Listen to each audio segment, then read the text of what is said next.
everyone. I'm given this pleasant duty to be the moderator for this session. Along with that, I would also, yes, I'm the moderator, so kind of you, ma'am.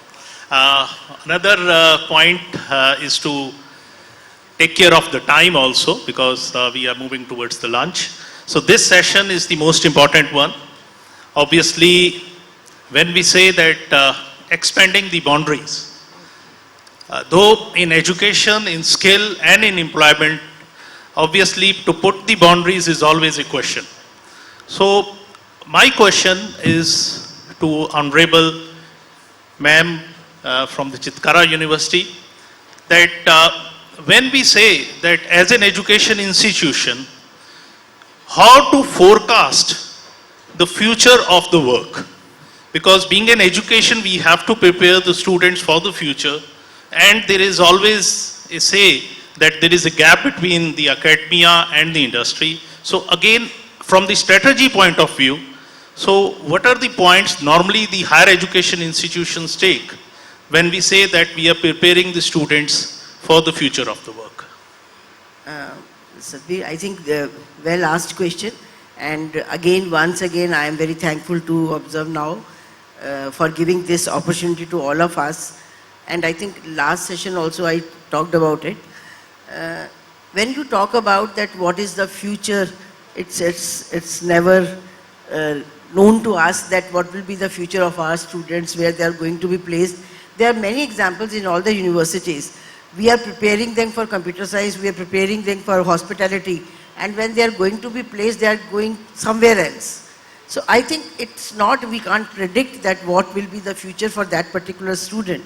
But what as an academician we should do in our organizations is that let them prepare them for future, not only for only that field, it should be all interdisciplinary.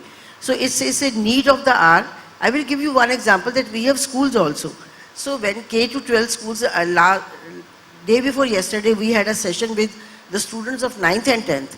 I was just asking them, and the principal of that school just asking them that what are your tastes, because we want to see their mindset that how in higher education we should change our philosophy, our system according to the need of the students, those that become our industry, because the students are coming from the school education, and according to NEP now we have to handhold the schools also from day one, so that the first day they don't have to unlearn whatever they have learned in the school. So I was amazed to see that they were saying some of them were in the mutual fund and they are earning a lot. Some of them are the YouTubers, and again they are earning a lot, and side by side the learning is happening, and the parents know that. So it's a consent of the parents that the students at that young age started earning. So how we can predict the future for them when they are so well aware of their future? So our work now is that we have to become a great mentor for them, that whatever we are giving to them, they can use it at any point of time. So it will not be only IQ, it should be the combination of IQ, EQ, SQ, and the latest one, which I think we all have to understand, is the HQ. It is a happiness quotient, which is very important after pandemic, that when they were not satisfied, when they were not happy, and after pandemic when they came to our campuses, they stopped laughing. So loud, जो हमारी पंजाब का है ना कि ऊंचा बोलते हैं, ऊंचा हंसते हैं, they stopped doing that because they were not socially connected to each other. So I think that is again one of the component which we have to work on. Thank you, ma'am. And adding the most important one is the happiness quotient. Again, moving to Dr. Chandra Buddhaji, who is representing the government also. Yeah. So the same question, obviously the future of the work. What the AICT looks, what is the perspective of the government, and what is going to be in 2030, and even I would say the Viksit Bharat of 2047? Yeah, very interesting question, but I would like to start a little on the other side of the coin, because the entire world is becoming a digital village. So the business is becoming an offline to online mode. So if you want to buy a product which was produced in African nations, you can buy it from here. or the product produced in Srikakulam in, on the coastal side of the India, you can produce it, buy it online, right? So what it really means, the way you do business is become digital in nature. So this is opening up a doors to all our students and all our future generations to either become a entrepreneur or become work under someone to produce a good or a service. So in order to do that, the higher education system needs to be union of the industry. I think till now, we did one biggest mistake, what I realized when I did my MBA from Maryland University, ma'am. One side we have MBA classes, and after 12 o'clock, other side of the road is industry. I really loved that model because, I don't need to rush here and there. I just cross the road, I have my industry on the other side, and, other side of the road is. So why don't we have Microsoft in our campus?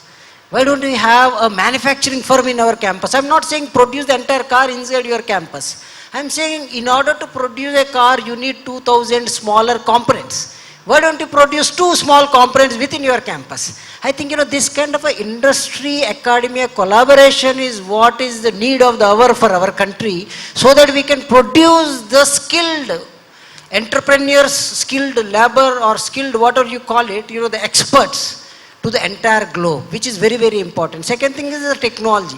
I mean, technology is taking our entire lives.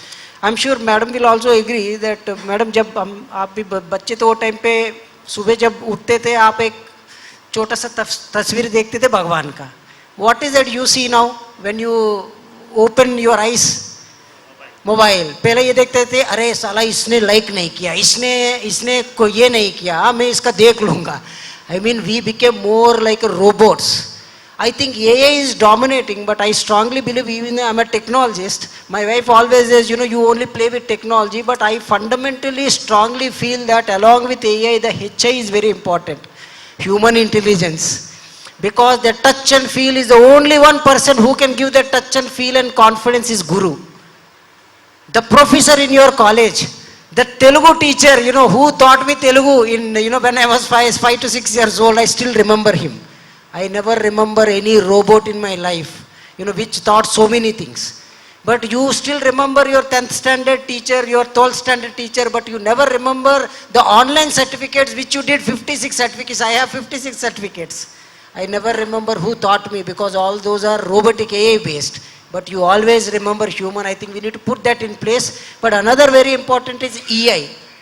Emotional intelligence. I think nowadays, as ma'am said, after COVID, I see that, students as well as we all became emotionless. I think, in order to create a better world, I think it is very important to have an emotional intelligence also we must teach to our students, so that we all flourish together. The Vasudhaiva Kutumbakam is what is, this is like a family. What is family? Family is, laughing together, playing together, enjoying together, learning together. I think, maybe sharing the sadness also together, right? But this togetherness is what is missing in this entire ingredient. I think, we need to be a little careful and balance the act. And once upon a time, we used to teach 36 kalas in our universities. When we have universities in those days. And now we are teaching only 16 to 17 kalas. So what about the remaining kalas? I think, which used to give you a better focus. See, Arjuna, how he focused and, saw only the eye of the parrot. Are we teaching this kind of a focus thing? No, that is the reason what is happening. The students are best of the best in the technology, but they are not able to focus. I think we need to understand the SWOT analysis. We need to do a SWOT analysis and work on it. And another thing, but I don't want to take much more time. But one more thing, what I really see, ma'am, is that along with the emotional, the practicality. We are not allowing our students to fail. I think it is very important to let them allow to fail, so that they will understand how not to fail. See, it is very important. A lot of students come to me as an intern. I say, don't worry, beta, you just try it out. If you fail, nothing will happen. क्योंकि जब मेरा time पे आया था, I never got an opportunity to become an intern. So ढूंढ के थक गया था. तो when I joined, the first thing what I did, I created internship portal because मुझे लगा नहीं, हमारा जनरेशन पे नहीं मिला, नेक्स्ट जनरेशन को मिलना चाहिए. वो वर्चुअल कर दिया हमने, फिजिकल कर दिया. The students you see on the national highway authorities एक पेन के एक कोट जैसा, all are internship intern students developed by ministry of education. We created that portal, ma'am. We have 43 lakh internships given. We have apprenticeship portal. I think practical approach, the practicality is very, very important. So not only the bookish knowledge, I think we need to make sure the student goes out to the industry, interact with the industry, understand the industry needs, and transform himself from a student to a professional when they are in college. ताकि हमारा unemployment खत्म हो जाए. क्योंकि unemployment का मतलब क्या है? क्योंकि मैं रट्टा मार दिया, मैं बाहर आ गया, डिग्री लेके आ गया, मैं अनएम्प्लॉयड बन गया हूँ, क्योंकि मुझे कुछ नहीं आता. क्योंकि जब मैं टॉपर था मेरा कॉलेज में, मैडम मैं जब बाहर आया था, फर्स्ट जॉब मैं कर रहा था, तो सबको बोल रहा था मैं टॉपर हूँ, मैं टॉपर हूँ, मैं टॉपर हूँ. 3 महीने के बाद एक भाई साहब ने बताया बकवास बंद करो, काम करो. तब मुझे समझ में आया इसका कुछ वैल्यू नहीं है. मैंने मेरा पूरा सर्टिफिकेट्स अंदर रख दिया, किधर है वो भी पता नहीं. I mean, what I'm trying to say is we need to be practical, we must accept our mistakes. Change management करना चाहिए. हमारा हायर एजुकेशन को पूरा वर्ल्ड एक्सेप्ट करे, ऐसा चेंज मैनेजमेंट करना चाहिए. Luckily for God sent this new education policy 2020 which is allowing us to do innovation, which is allowing us to do researching, which is allowing us to fail, which is very, very important. Because if you are a student, you started a startup, if you fail, nothing goes wrong. Maybe 10 lakh रुपए मोदी जी बोलेंगे, अरे चलो हमारा बेटा ने कुछ कर नहीं पाया, चलो उसको माफी कर देंगे. I think this kind of an opportunities, if you start your startup for 6 months, there is no taxation comes on to you. You can have that flexibility in place. I think this is the best of the best educational policy. I see that after Dr. Ambedkar ji, who created the constitution, the NEP 2020 is the best Bhagavad Gita which was created by Indians, and this is going to rule the entire world. I think we need to understand the world is changing. According to that, we need to change our educational systems and make sure we will create a global skillful resource, instead of creating a student with a degree. I think this is what my thought process is, and I thank everyone for giving this opportunity. I have a flight now, so with everyone's permission, I will leave. I am interested to learn from others, but I need to rush. I thank everyone. Thank you very much. Thank you, Dr. Chandra.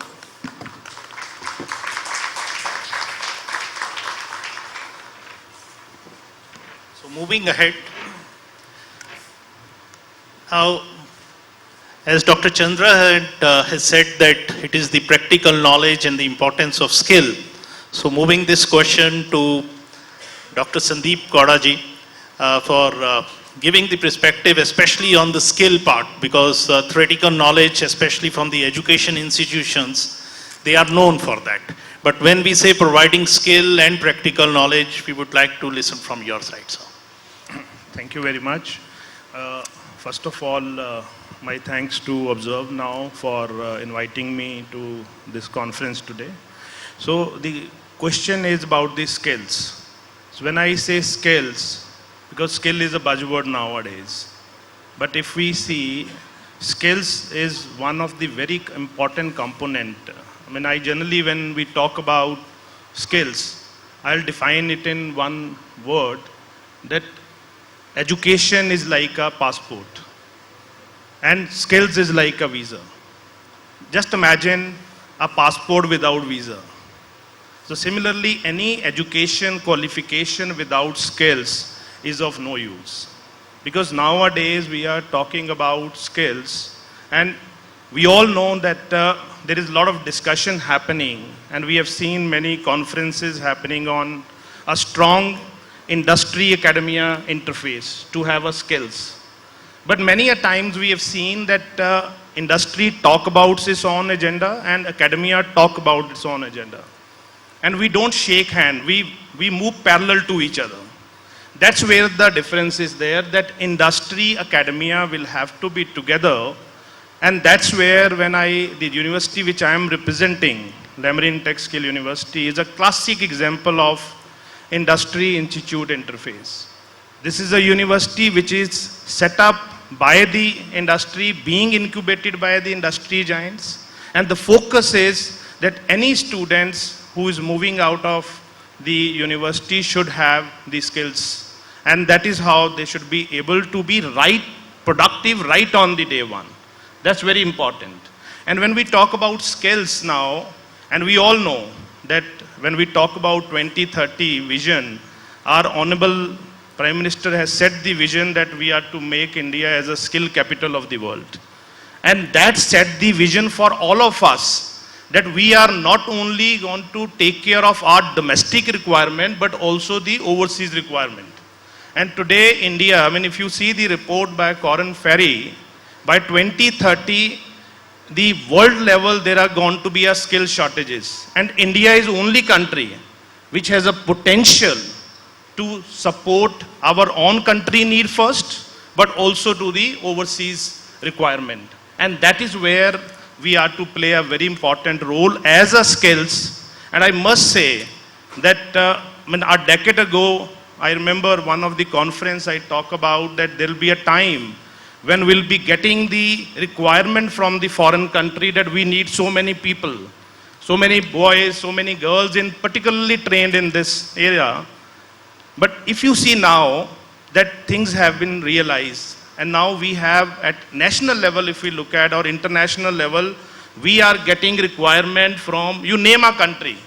15 countries have signed skill mobility partnership agreements with India, and that is where they are looking for a skilled workforce. And that is where university's role is very important, our institution role is very important, and I'm sure, and we know that we have a top university sitting here, and they are already doing exceedingly well in that area. The focus is that we should bring those programs which not only give degree to a candidate, a passport, but also the skills. And that is where role of industry is very important, and we need to understand the requirement of our own industry as well as the overseas requirement. And when I say skill capital of the world, I remember the word of our beloved Dr. APJ Abdul Kalam, who said during one of the conference that India does not need missiles to be a superpower. He's known as a missile man. He said, we don't need nuclear weapon or missile to be a superpower. We have our youth as a kind of a, potential of, or reservoir of potential. If we sharpen the skills of the youth, nobody can stop India from being the superpower. And that laid out the vision for us. But unfortunately, if I say in 2000, our Honorable Dr. Kalam set the vision 2020 for us. That by 2020, India should reach that level, but we missed the bus. And the reason was, particularly educationists, we all are sitting here, we started programs way back, not matching with the requirement of the industry.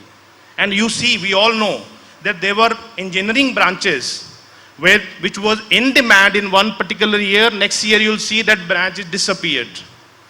Because at that time, particularly a good time for engineering, near about 1.8 million engineering graduates were passing out. And people used to say, engineering colleges are churning out engineers. But if we divide 1.8 million with our population, it's in fractions.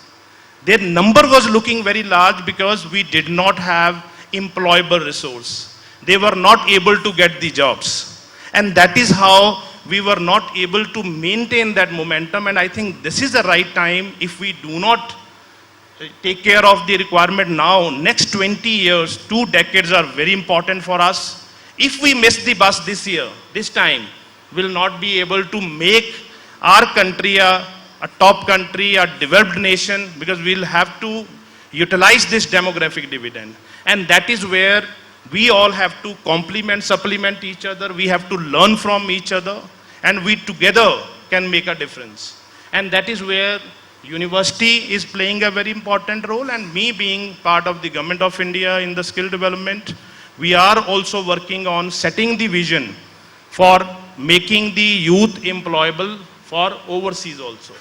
And that is where we together can make a difference. And that is how we should all work together, and we can take the things to the next levels. So thank you very much. Thank you, Dr. Sandeep. Normally, the universities and education institutions are known for producing graduates, postgraduates, and PhD holders. But especially in the last 5 years, we have seen they are also given this duty to foster entrepreneurship and innovations. My question is to Shri Vishalanandji. What is your view about it, and especially for higher education institutions, what they have to do, especially to foster innovation and Good afternoon, everyone, and thanks Observe Now for creating this platform at the Tri-City. I think, a very effective platform to have these discussions at a very important point of time. What I loved was that they put a dateline, 2030. And that's what usually we discuss at Shulni and most of the time, that what's the outcome of a classroom in 2030 and how do we lead it to the national picture and the global picture.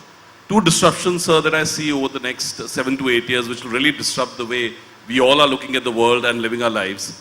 One is that India took about, as we all know, 60 years to build its first $1 trillion economy from 1947 to 2008. The second trillion came in another 10 years, 2018. The next trillion in 5 years. From 2027 onwards, we will be adding one India every 18 months. That's the opportunity a class of 2027, 28, 29 holds, and that's the responsibility we as educators have to train them to the T so that they can really present India with that opportunity. The second aspect is more global, where there are a couple of technology platforms and technology disruptions that will totally change the way we live. A couple of them, if I share today, one being AI, which we all are discussing today. Artificial intelligence today will absolutely change the way we teach, the way students learn, also change the way we work. So is the class of 2030 ready for that disruption? More disruptions on the way. Energy. Will it be perpetual? Will it be free?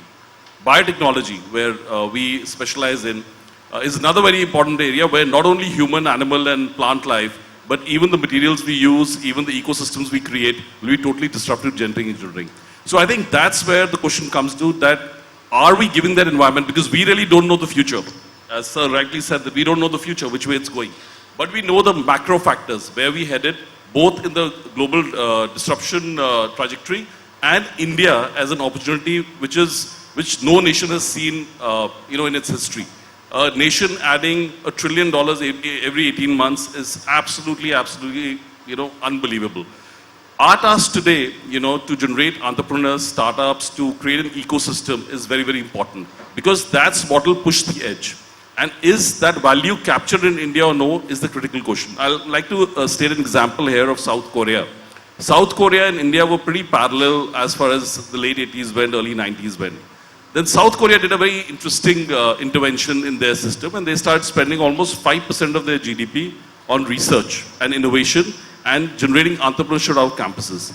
Today we all know where South Korea is. They have generated their GDP 20x of what it was 20 years back.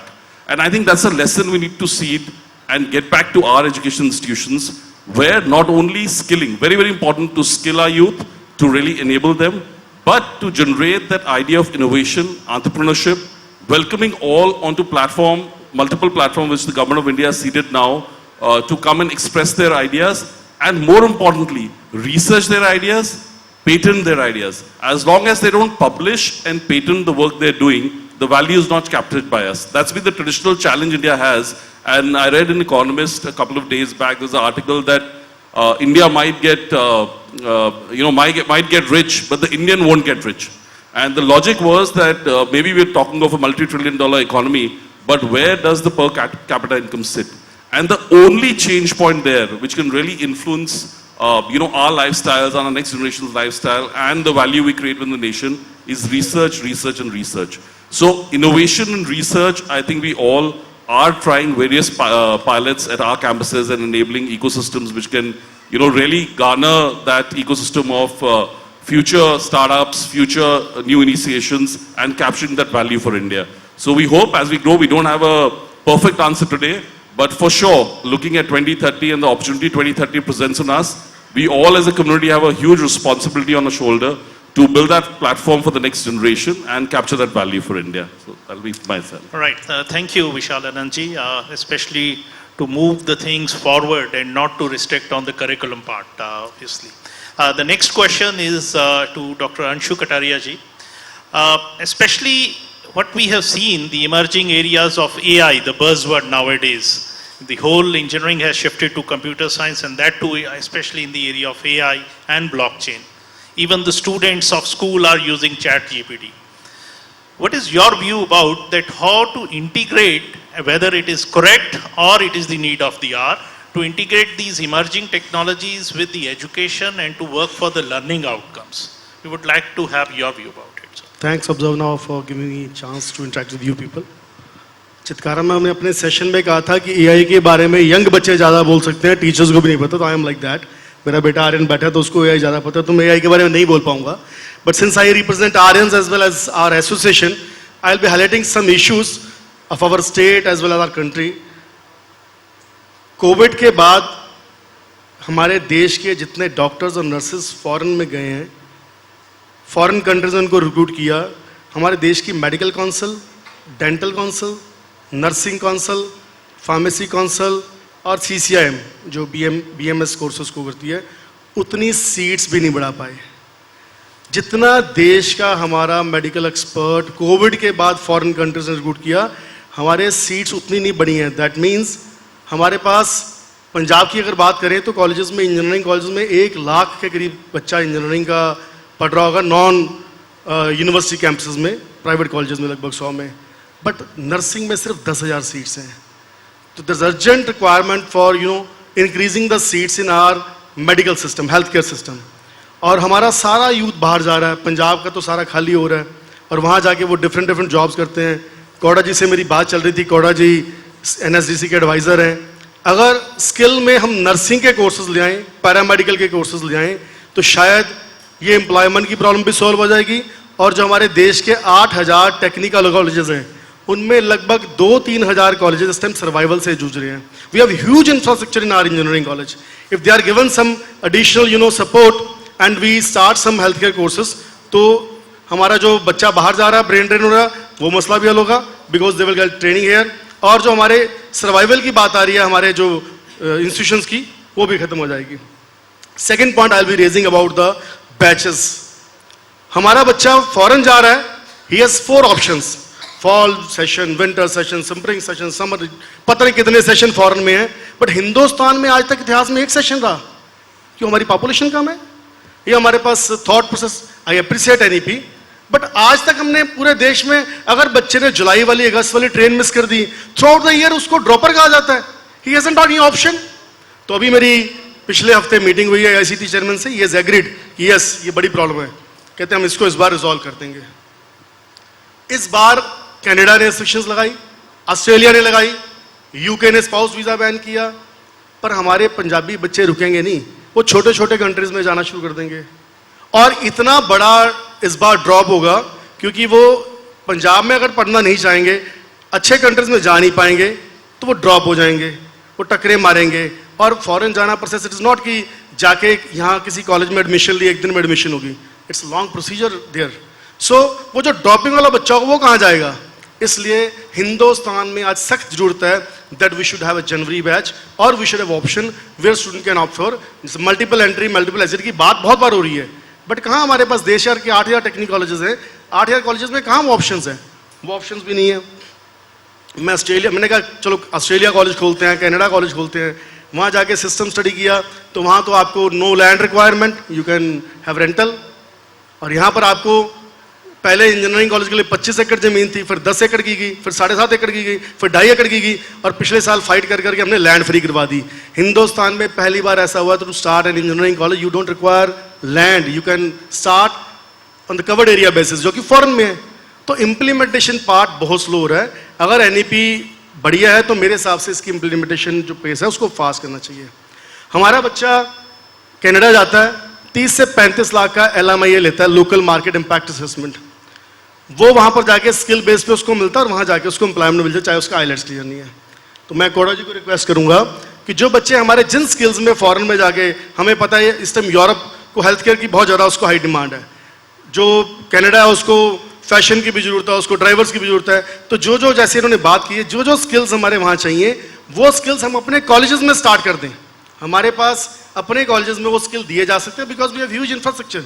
अगर वो courses हम start कर दें तो हमारे college भी rise करेंगे, और साथ में जो डिमांड फॉरेन से आ रही है उसको India would be the biggest supplier in the world उन स्किल्स के लिए. तो मैं ज़्यादा समझ लूँगा, आई एम सॉरी, AI पे मेरा होल्ड नहीं था, मेरे को अपने एसोसिएशन के मुद्दे उठाने थे, वो मैंने इस प्लेटफॉर्म उठा दी. Thank you very much.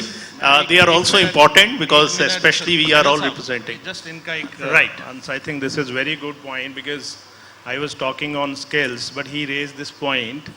So, जो डॉक्टर अंशु कटारिया जी ने रेस किया है, the point on the healthcare one.